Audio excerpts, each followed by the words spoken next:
Con nosotros el doctor Carlos Roca, quien es médico especialista en cirugía general, graduado en la Universidad Central del Ecuador, es médico especialista tratante del Hospital Gineco-Obstétrico Pediátrico de Nueva Aurora, Luz Helena Arizmendi. Es miembro del equipo multidisciplinario de cirugía laparoscópica avanzada y mínimamente invasiva del Hospital Gineco-Obstétrico Pediátrico de Nueva Aurora, Luz Helena Arizmendi. Es cirujano general en clínicas y hospitales privados de la ciudad de Quito.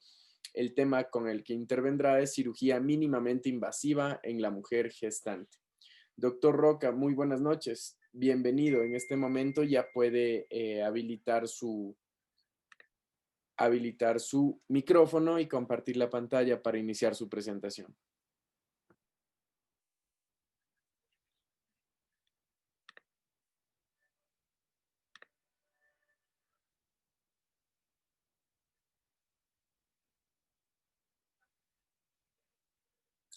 Está todavía con el micrófono apagado, Doc, por favor. Muy buenas noches. Buenas noches, doctor. Ahora sí se le escucha fuerte y claro. Okay. Bienvenido. Muchas gracias. Muy buenas noches, estimada audiencia. El tema a tratar esta noche es cirugía mínimamente invasiva en la mujer gestante. Voy a ubicar esto. Bueno. Los avances tecnológicos en cirugía laparoscópica, en conjunto con la mayor experiencia que los cirujanos han adquirido durante las últimas décadas, han permitido la aplicación de técnicas menos invasivas para la resolución de patologías complejas que afectan a la paciente embarazada.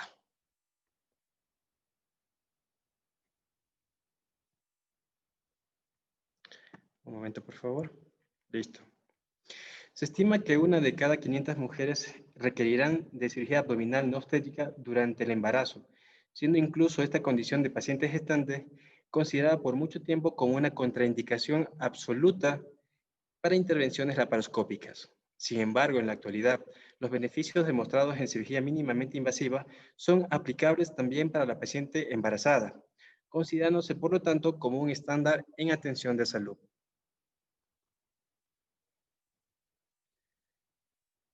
Beneficios y ventajas de la cirugía laparoscópica durante el embarazo. Se ha descrito la menor morbilidad, una recuperación más rápida, estadías hospitalarias más breve y un retorno más rápido a sus actividades cotidianas, incluido un reintegro precoz a la actividad laboral. La recuperación más rápida del tránsito intestinal y por lo tanto el reinicio de la alimentación es una ventaja también de la cirugía laparoscópica, menor incidencia de hernias incisionales y menor dolor posoperatorio. Las tasas de infección a nivel de las heridas quirúrgicas también son más bajas. Disminuye el riesgo de trombosis venosa profunda, especialmente por la movilización temprana. En las pacientes embarazadas se reporta además un menor riesgo de depresión fetal. Esto es debido al uso menor de narcóticos. Así también se ha reportado una menor tasa de parto prematuro y de actividad uterina debido a la menor manipulación cuando se compara con la cirugía abierta. Se puede describir como desventajas para la aplicación de la cirugía laparoscópica durante el embarazo en muchos centros hospitalarios al requerimiento de equipos más sofisticados, a su vez de personal multidisciplinario entrenado, tanto anestesiólogos, enfermeras, instrumentistas, ginecólogos, neonatólogos, entre otros profesionales. Y a su vez se requieren de cirujanos con experiencia para el uso de esta técnica. Este cuadro enlista las principales modificaciones fisiológicas durante el embarazo, en donde se denota que existe un aumento significativo de la volemia, frecuencia cardíaca, volumen de eyección y por ende del gasto cardíaco. Esto sumado a una disminución en la resistencia vascular sistémica, la osmolaridad y la presión oncótica determina un estado hiperdinámico que favorece el pasaje de fluidos hacia el tercer espacio y pone a la paciente embarazada en riesgo de sobrecarga de volumen si no se mantiene un riguroso control de aportes y pérdidas tanto durante como después de la cirugía. Los procedimientos laparoscópicos durante el embarazo conllevan a las siguientes preocupaciones potenciales: los cambios hemodinámicos, que son alterados durante el aumento de la presión abdominal con el neumoperitoneo, podría disminuir la perfusión uteroplacentaria y provocar hipoxia fetal, además de alterar la mecánica ventilatoria materna por elevación del diafragma, siendo el flujo sanguíneo placentario y la oxigenación materna determinantes primarios para la oxigenación fetal, de modo que la alteración de cualquiera de estas variables puede resultar en hipoxia fetal. La acidosis materna y fetal ha sido descrita por la absorción del dióxido de carbono, o CO2. Este riesgo es teórico. Solamente se ha demostrado en estudios experimentales en animales, pero en lo que es la práctica clínica no se ha encontrado este efecto sobre las pacientes embarazadas. Los cambios anatómicos inducidos por el embarazo determinan ciertos riesgos inherentes a la condición. Entre ellos, cabe destacar que el útero grávido puede interferir con la visualización adecuada del campo operatorio y determinar un mayor riesgo de lesiones al tratar de desplazar el intestino con el instrumentario. El útero aumentado de tamaño tiene también mayor riesgo de ser lesionado, especialmente durante la colocación de los trócares. Debido a las limitaciones de espacio, también se encuentra limitada la maniobrabilidad instrumental, siendo la cirugía técnicamente más compleja.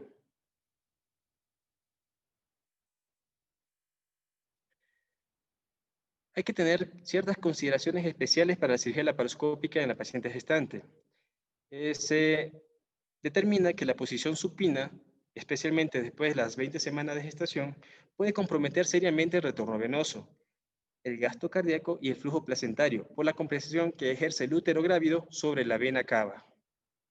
La simple lateralización izquierda de la paciente disminuye este efecto y puede aumentar el gasto cardíaco hasta un 20%. Este cambio de postura además mejora el retorno venoso y podría disminuir el riesgo de trombosis. Se debe considerar también que el embarazo es un estado de hipercoagulabilidad y que el útero grávido interfiere con el retorno venoso, aumentando así el riesgo para la trombosis venosa profunda.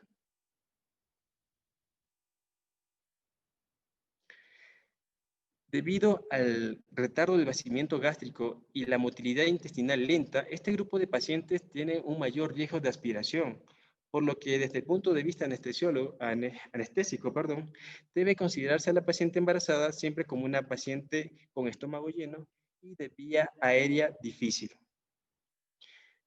A su vez, el estado gestacional se le considera como un estado de inmunosupresión relativa, por lo tanto debe considerarse el uso de antibióticos tanto de forma profiláctica como terapéuticos en relación al caso.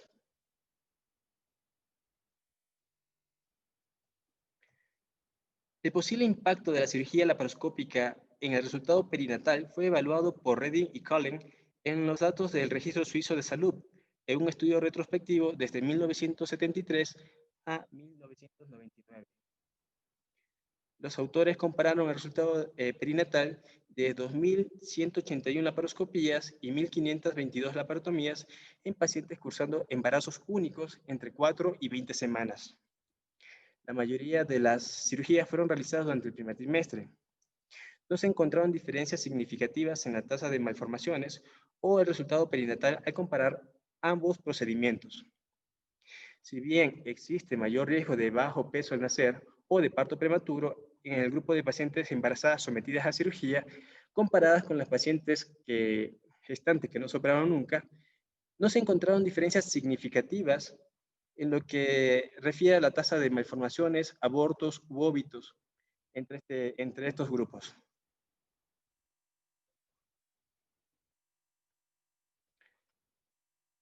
¿Cuáles serían las indicaciones de la laparoscopía durante el embarazo? Aproximadamente el 0.2% de las pacientes embarazadas requerirán en algún momento de su gestación algún tipo de cirugía abdominal no obstétrica. Entre las cirugías no ginecológicas, los procedimientos más frecuentes realizados son la apendicectomía y la colecistectomía. Dentro de la patología ginecológica, el tumor anexial complicado representa la principal indicación quirúrgica. Sin embargo, también se han descrito otros casos como tumores suprarrenales, trastornos esplénicos, obstrucciones y otras afecciones raras. Como regla general, durante el embarazo, toda patología que requiera de manejo quirúrgico debe ser postergado en lo posible hasta el puerperio. Sin embargo, existen condiciones que, independientemente de la edad gestacional, no es posible hacer este diferimiento, debido a la alta probabilidad de compromiso materno o fetal que genera.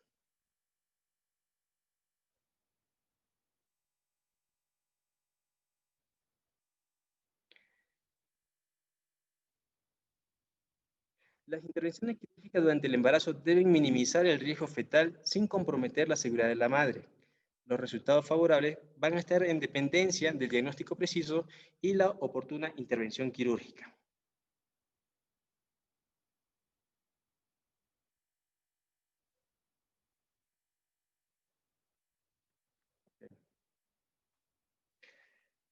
Apendicitis aguda en el embarazo.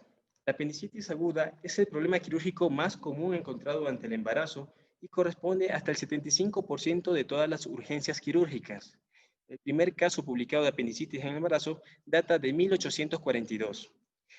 Su incidencia está determinada de aproximadamente 1.8 a 41 casos por cada 10.000 embarazos, siendo más frecuente durante el segundo trimestre. El diagnóstico es particularmente difícil durante el embarazo debido a la prevalencia relativamente alta de molestias gastrointestinales, los cambios anatómicos relacionados con el útero agrandado, la leucocitosis fisiológica del embarazo. El retraso en el diagnóstico se asocia con un mayor riesgo de perforación, peritonitis, septicemia, con lo cual se llegan a resultados adversos maternos y fetales. La historia clínica y examen físico siguen siendo la clave para el diagnóstico. Y el tratamiento definitivo no es más que la cirugía. A principios del siglo pasado, la mortalidad materna involucraba al 24% de las pacientes afectadas y las pérdidas fetales comprendían el 40% de los casos, alcanzando hasta el 78% de los mismos cuando surgía la perforación apendicular. En la actualidad, estas tasas han disminuido. La apendicitis no perforada presenta una tasa de pérdida fetal del 3 al 5%, mientras que en los casos de apendicitis perforadas, la pérdida fetal se eleva hasta el 20 a 25%. La tasa de mortalidad materna en la actualidad se ha llegado a reportar hasta el 4%. La incidencia del aborto y el parto prematuro constituyen los aspectos preocupantes en la evolución de esta enfermedad en la actualidad. El parto prematuro oscila entre 7.5 y 30% con mayor frecuencia en las pacientes con apendicitis perforada.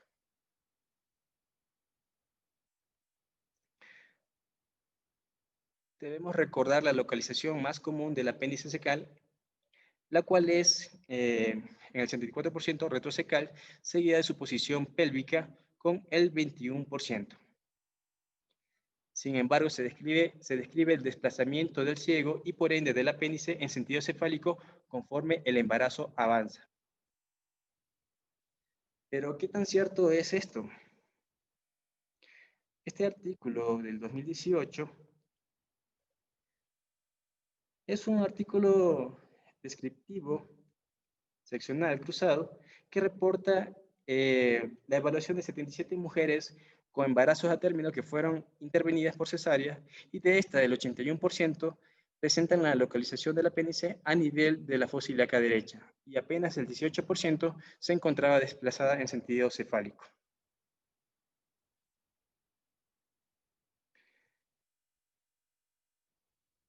El diagnóstico es generalmente tardío, por lo que muchos cirujanos prefieren la cirugía abierta sobre la laparoscópica.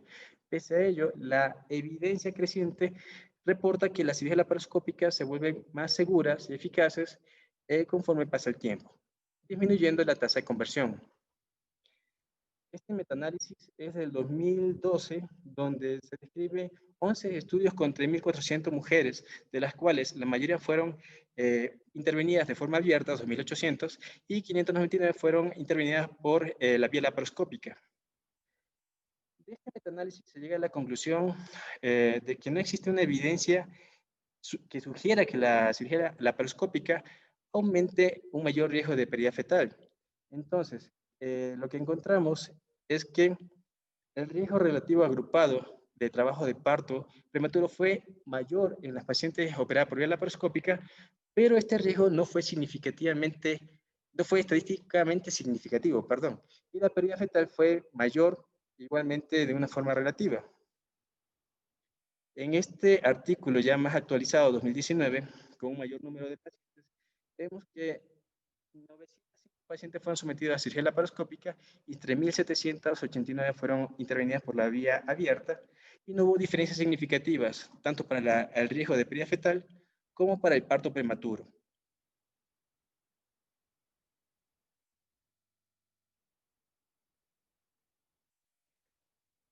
En relación a la ubicación de los puertos laparoscópicos, están en dependencia de la edad gestacional, de la patología a tratar y de las preferencias del cirujano.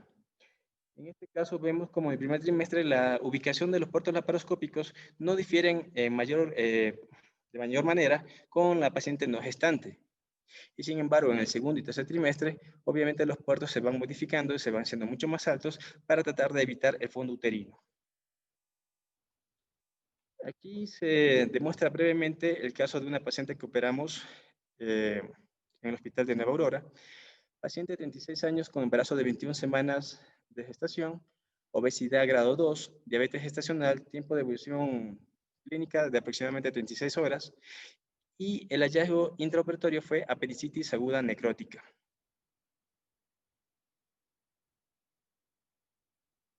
Este es otro caso de una paciente con embarazo de aproximadamente 32 semanas y apéndice gangrenosa. Lo que llama la atención de este gráfico es la ubicación de las estructuras anatómicas. Vemos cómo el apéndice está desplazada, en este caso sí, por el útero, y está básicamente subhepática, a pocos centímetros de la vesícula.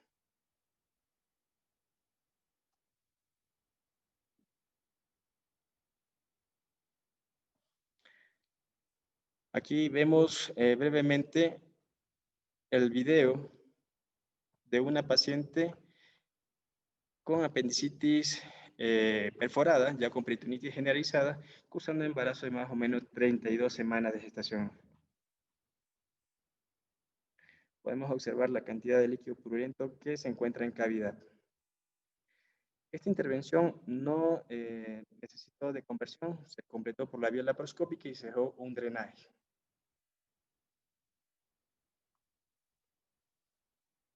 Aquí vemos apendicectomía laparoscópica en una paciente con embarazo término, 38 semanas, y el hallazgo fue de apéndice supurativa.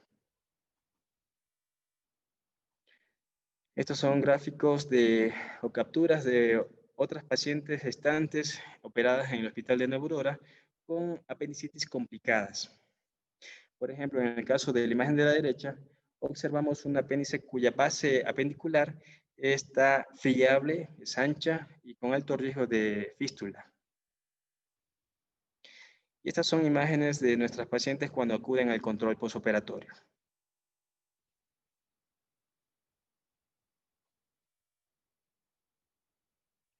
La segunda patología más común para intervenciones durante el embarazo es la colelitiasis o colecistitis aguda. El embarazo como tal es una condición que aumenta el riesgo de colelitiasis y aunque la mayoría de las pacientes pueden ser manejadas de forma conservadora hasta el parto, un gran número de estas pacientes van a necesitar intervención quirúrgica durante su embarazo. Los cálculos biliares se pueden detectar en 1 a 3% de las mujeres embarazadas y la sintomatología oscila entre el 0.05 hasta el 8% de las pacientes. Los factores de riesgo para presentar colelitiasis en la mujer es la obesidad antes del parto, las pacientes multiparas y antecedentes genéticos. La recurrencia de los síntomas biliares por cálculos biliares es alta, especialmente en el primer trimestre, 92% en el primer trimestre, 64% en el segundo trimestre y 44% en el tercer trimestre. Las tasas de complicaciones del 23%, entre ellas está la colecistitis aguda, colangitis y pancreatitis biliar. El parto prematuro se ha descrito hasta el 20% de los casos y la pérdida fetal va entre el 10 al 60% de los casos, especialmente cuando se llegan a estos estados de colangitis y pancreatitis. La colestectomía laparoscópica es el tratamiento de elección en pacientes embarazadas con enfermedad de la vesícula biliar, independientemente del trimestre. Esto es básicamente evidencia nivel 2, grado B, y se asocia con una estadía más corta, tiempos quirúrgicos más cortos y menos complicaciones en comparación con la colcistectomía abierta. No se han notificado casos de muerte fetal por colcistectomía realizadas durante el primer y segundo trimestre.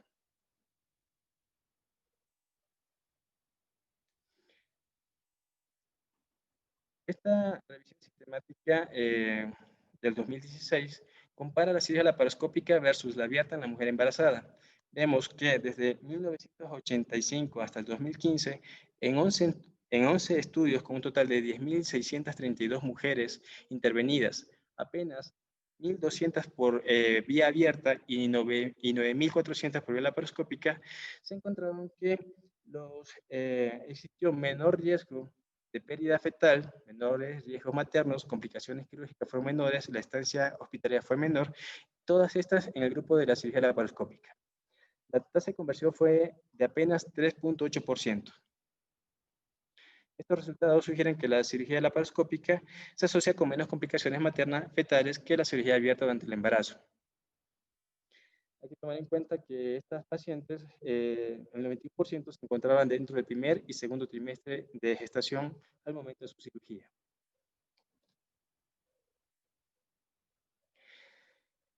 De igual manera, la colocación de los portos laparoscópicos en relación a la mujer embarazada con patología vesicular toma muy en cuenta el fondo uterino. Se determina que debe tener por lo menos una altura de 4 a 6 centímetros por encima del fondo uterino para la colocación del puerto principal. Y también se ha descrito la colocación o el uso del punto de Palmer para el abordaje inicial. Esta es una paciente nuestra operada con un embarazo de tercer trimestre con colicistitis aguda.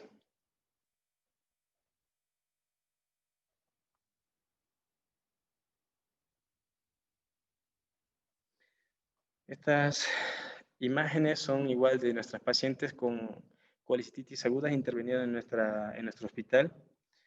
Vemos varios casos bastante avanzados y en el lado derecho vemos la gran cantidad de litos que hemos encontrado dentro de estas vesículas enfermas.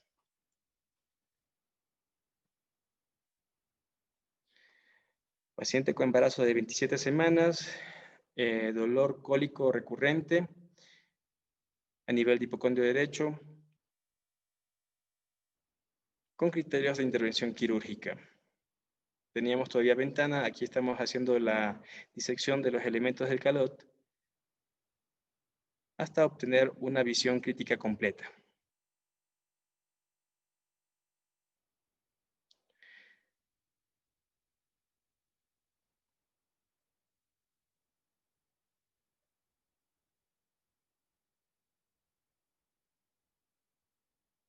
Ahí se está disecando la arteria cística y se completa la disección del ligamento colecistoduodenal. Estrategias y recomendaciones para minimizar las complicaciones. Existen múltiples series publicadas que demuestran la seguridad y eficacia de la cirugía laparoscópica durante el embarazo. En general, las complicaciones resultan de la tardanza en el diagnóstico y tratamiento más que de la cirugía en sí.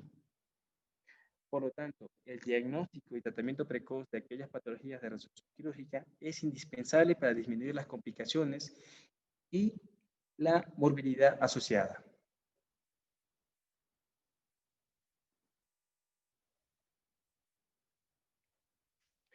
Si no se trata de una cirugía de urgencia, existen varias razones para realizar la cirugía de forma electiva en el segundo trimestre, como en el caso de colelitiasis sintomática. La tasa de aborto es menor, es de 5.6 comparado con el 12 al 15% que se ha reportado en el primer trimestre. La tasa de parto prematuro es muy baja y aumenta significativamente en el tercer trimestre. El riesgo teórico de teratogénesis es mayor en el primer trimestre y mucho menor en el segundo. El útero no interfiere con la visualización del campo quirúrgico a diferencia del tercer trimestre.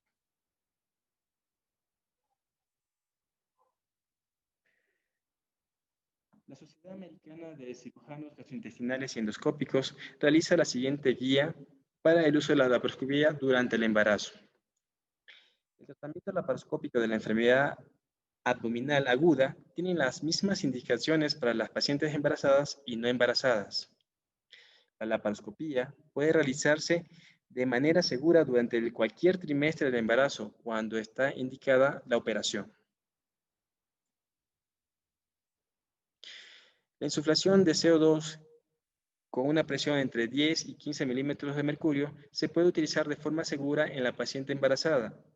Esta insuflación o esta presión debe ajustarse de acuerdo a la fisiología de la paciente. Nosotros por lo regular manejamos presiones de 10 a 12 milímetros de mercurio. La monitorización intraoperatoria de CO2 por capnografía debe utilizarse durante la laparoscopía en la paciente embarazada. Se recomienda profilaxis con dispositivos de compresión neumática intraoperatoria y posoperatoria y a su vez la ambulación posoperatoria temprana para evitar el riesgo de trombosis venosa profunda. Los profolíticos no deben usarse de forma profiláctica, sino que deben ser consideradas de acuerdo a la presentación o no de signos de parto prematuro.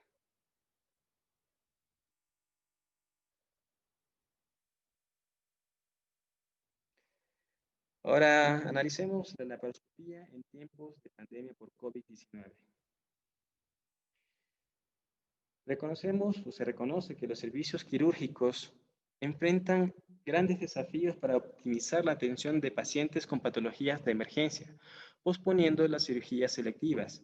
Sin embargo, este retraso en atención tiene efectos negativos, inclusive puede resultar en el diagnóstico tardío de patologías oncológicas. Los servicios quirúrgicos adoptan protocolos que intentan reducir la cantidad de tiempo en el quirófano y a su vez disminuir el riesgo de contagio por SARS-CoV-2. Sin embargo, los procedimientos de mínima invasión continúan siendo una alternativa viable para las pacientes, para los y las pacientes durante la pandemia por COVID-19, siempre y cuando se tomen las precauciones adecuadas. El riesgo de transmisión del virus a través de aerosoles provenientes del neumoperitoneum no se ha demostrado. Además, los procedimientos abiertos pueden provocar otras complicaciones como una estadía prolongada del hospital y haciendo uso de camas que pueden ser designadas para pacientes con COVID-19. No se han realizado estudios que demuestren si hay una mayor o menor transmisión en la cirugía laparoscópica versus la cirugía abierta. Como conclusiones, la laparoscopía en la paciente embarazada debe realizarse rápida y eficientemente. La experiencia del equipo quirúrgico es crítica. Se deben trabajar en espacios pequeños y con anatomía alterada. Aunque no existen límites establecidos sobre la edad gestacional en la cual la laparoscopía pudiese realizarse de forma segura, algunos han propuesto que el límite superior sea la semana 26 a 28. Sin embargo, nosotros hemos tenido pacientes que han superado las 32 y 34 semanas. El cirujano debe tener en cuenta los riesgos mencionados para ofrecer a la paciente el tratamiento individualizado y adecuado, considerando que, aunque no es irrealizable, la cirugía se vuelve técnicamente más difícil a medida que el embarazo se acerca al término del tercer trimestre.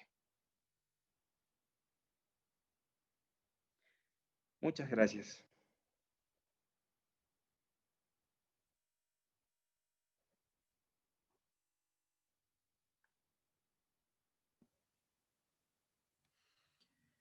Muchísimas gracias por la excelente ponencia al doctor Carlos Roca. Definitivamente conocemos de su experiencia en el manejo de la parte laparoscópica en la mujer gestante y lo que les había dicho en el inicio de este congreso, pues hemos vinculado a las diferentes especialidades en el manejo de la paciente gineco-obstétrica, ya que el manejo en la mayor parte de casos es multidisciplinario, pues y la colaboración de cirugía general, de cirugía pediátrica, de neonatología, de pediatría, ¿no es cierto? Es sumamente importante para el desarrollo normal de la atención de calidad a nuestra paciente en la parte ginecológica y en la parte obstétrica.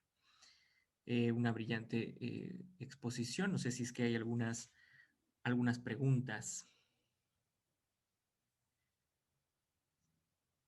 Sí, vemos que hay algunas preguntas que vamos a leer ahora. El doctor Eliguán dice, buenas noches, doctor Roca. En el La Chegona solicitan prueba de COVID para paciente embarazada que entra para la laparoscopía de emergencia. Por protocolo se realiza la prueba rápida para COVID. Sin embargo, independientemente de que sea positiva o negativa, la resolución quirúrgica tiene que realizarse si es una emergencia. Ahora, tomando en cuenta este resultado, se realiza la prueba cuantitativa para confirmar si se trata de un contagio actual de una paciente que esté todavía con sintomatologías o no, y de acuerdo a esto se tomaría la vía quirúrgica más adecuada. Sin embargo, como ya mencioné previamente, las pacientes con COVID pueden ser intervenidas por vía laparoscópica. La condición más importante a tener en cuenta es su función ventilatoria. A su vez, obviamente, pues necesita pasar un chequeo preanestésico que va a determinar cuál sería la mejor conducta en relación al tipo de anestesia a aplicarse. Nosotros sí contamos con ese protocolo y, e independientemente de que sea positiva o no, nosotros sí realizamos las intervenciones cuando son una emergencia. Perfecto. Aquí hay una pregunta en el que Evelyn Aguilera dice, ¿cuáles son las recomendaciones para la paciente gestante después de la cirugía? Bueno, los beneficios de la cirugía laparoscópica nos permiten que la paciente inicie su deambulación precoz. Esto disminuye eh, lo que sería la trombosis venosa profunda. Por lo tanto, nuestras recomendaciones es iniciar la deambulación precoz, iniciar la dieta 6 a 8 horas, bueno, por lo común 6 horas después de la intervención, y a su vez el monitoreo fetal posoperatorio.